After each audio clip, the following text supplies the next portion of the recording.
Welcome to America News.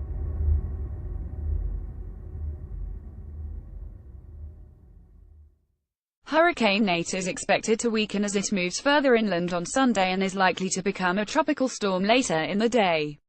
The storm's center will move inland over Mississippi and across the deep South Tennessee Valley and central Appalachian Mountains through Monday, the National Hurricane Center said. Before then, storm surges of up to 3.4 meters on the Mississippi-Alabama border were possible, the NHC said. Nate made its initial landfall near the mouth of the Mississippi River on Saturday evening and then made a second landfall early on Sunday near Biloxi, Mississippi, where its 46,000 residents were warned that the highest storm surge could reach 11 to 12 feet. The storm surge brought floodwaters over Highway 90 and up to oceanside casinos in Biloxi, while floodwaters swept over streets in communities across Mississippi and Alabama, according to reports on social media.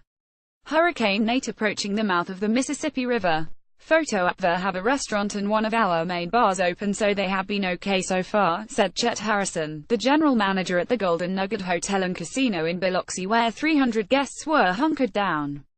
No one has tried to leave, thank goodness, because everything is flooded around us, he told a local CBS TV affiliate.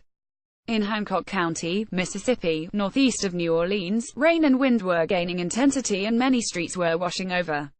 Conditions were likely to worsen in the next few hours, said Brian Adam, director of emergency management for the county.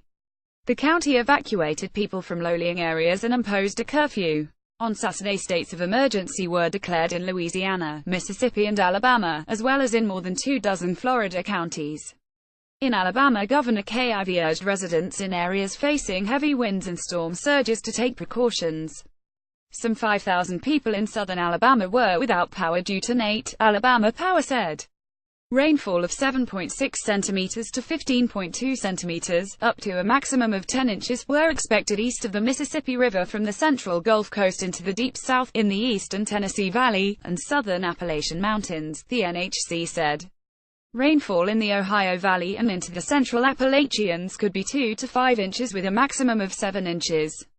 New Orleans threat downgraded. New Orleans Mayor Mitch Landrieu lifted a curfew in the city on Saturday evening that was originally scheduled to last until Sunday morning. He said in a statement on social media, however, that there was still a serious threat of storm surge outside levee areas. Plaquemines Parish, a low-lying area south of New Orleans, evacuated some 240 residents who were not protected by its levee system as the storm approached. While it appears we're being spared, our hearts go out to Mississippi, said Amos Cormier, president of the parish.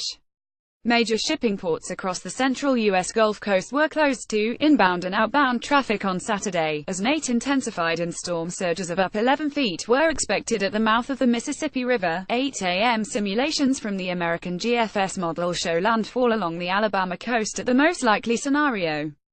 Photocard storm has curtailed 92% of daily oil production and 77% of daily natural gas output in the Gulf of Mexico, more than 3 times the amount affected by Harvey. Workers had been evacuated from 301 platforms and 13 rigs as of Saturday, said the U.S. Bureau of Safety and Environmental Enforcement. Before heading north into the Gulf, Nate brushed Mexico's Yucatan Peninsula, home to beach resorts such as Cancun and Playa del Carmen, the NHC said.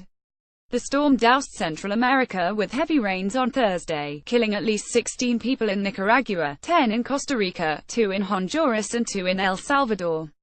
Loading thousands were forced to evacuate their homes and Costa Rica's government declared a state of emergency. Reuters.